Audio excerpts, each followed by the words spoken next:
বিশ্ববরণীয় কবি রবীন্দ্রনাথ ঠাকুরের ১৬৫তম জন্মবার্ষিকী সারা দেশের সাথে রাজ্যেও নানা অনুষ্ঠানের মধ্য দিয়ে পালিত হচ্ছে।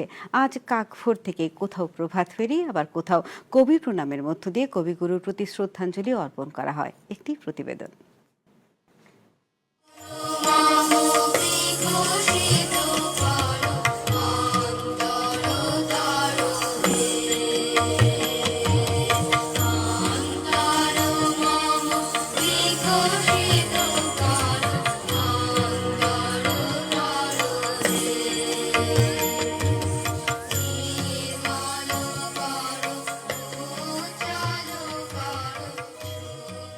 বিশ্বকবি রবীন্দ্রনাথ ঠাকুরের জন্মজয়ন্তীতে তার রচিত গান, কবিতার মধ্য দিয়ে তাকে শ্রদ্ধাঞ্জলি নিবেদন করা হচ্ছে। রাজধানী আগরতলার মূল অনুষ্ঠানটি হয় সার্কিট হাউস সংলগ্ন রবীন্দ্র কাননে কবিগুরুর মর্মর মূর্তির পাদদেশে। কবিগুরুর মর্মর মূর্তিতে শ্রদ্ধা নিবেদন করেন শিল্প ও বাণিজ্য মন্ত্রী শান্তনা চাকমা। তিনি জানান, আজকের দিনেও কবিগুরু প্রাসঙ্গিক। উপস্থিত ছিলেন রাজ্য সাংস্কৃতিক উপদেষ্টা কমিটির ভাইস চেয়ারম্যান সুব্রত চক্রবর্তী, তথ্য ও সংস্কৃতি দপ্তরের অধিকর্তা বিম্বিসার ভট্টাচার্য প্রমুখ। রাজ্য তথ্য ও সংস্কৃতি দপ্তরের উদ্যোগে আয়োজিত প্রভাতী কবি প্রণামে কচি কাঁচাদের সাথে বড়রাও অংশ নেয়।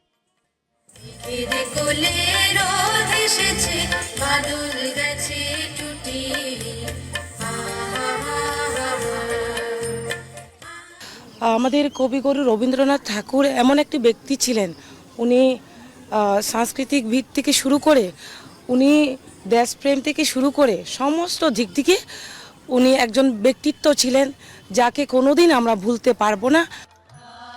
গত 50 বছর ধরে আগরতলা রবীন্দ্র শতবার্ষিকী ভবন প্রাঙ্গণে কবি প্রণামের আয়োজন করে আসছে ছন্দনীর। এবছর 51তম বর্ষে পদার্পণ করল ছন্দনীরের কবি প্রণাম। রাজ্য এবং বহিরাজ্যের শিল্পীদের সমন্বিত সাংস্কৃতিক অনুষ্ঠানে সকাল থেকেই ছিল কচি কাঁচাদের ভিড়।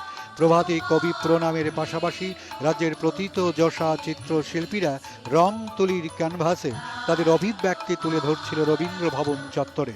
পাশাপাশি প্রতি বছরের মতো এবছরেও ছিল চিত্রাঙ্কন প্রতিযোগিতা। এবছর রেকর্ড সংখ্যক ছেলেমেয়েরা চিত্রাঙ্কন প্রতিযোগিতায় অংশ নেয়।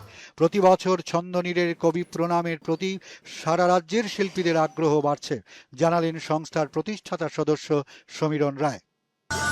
টোটাল ব্যাপারটা একটা কবি প্রণাম উপলক্ষে একটা উৎসবের মেজাজ। আপনি দেখতেই পাচ্ছেন সকালবেলা সবাই স্থানীয় শিল্পীরা, ছোটো ছোটো বাচ্চারা ছবি আঁকতে আসছেন।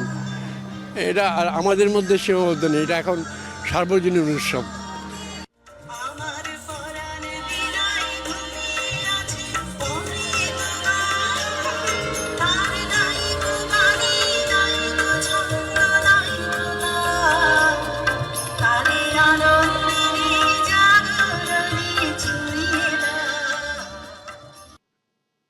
এদিকে সকালে আগরতলার উমাকান্ত একাডেমি প্রাঙ্গণে কবিগুরুর মর্মর মূর্তির পাদদেশ থেকে একটি বর্ণাঢ্য প্রভাত ফেরি শহরের বিভিন্ন পথ পরিক্রমা করে।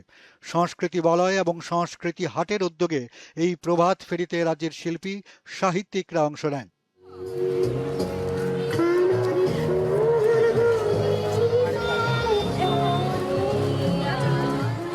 সব মিলিয়ে কবিগুরুর দর্শন, সৃষ্টি ও মানবিক ভাবনা আজও আমাদের চলার পথের পাথেয়।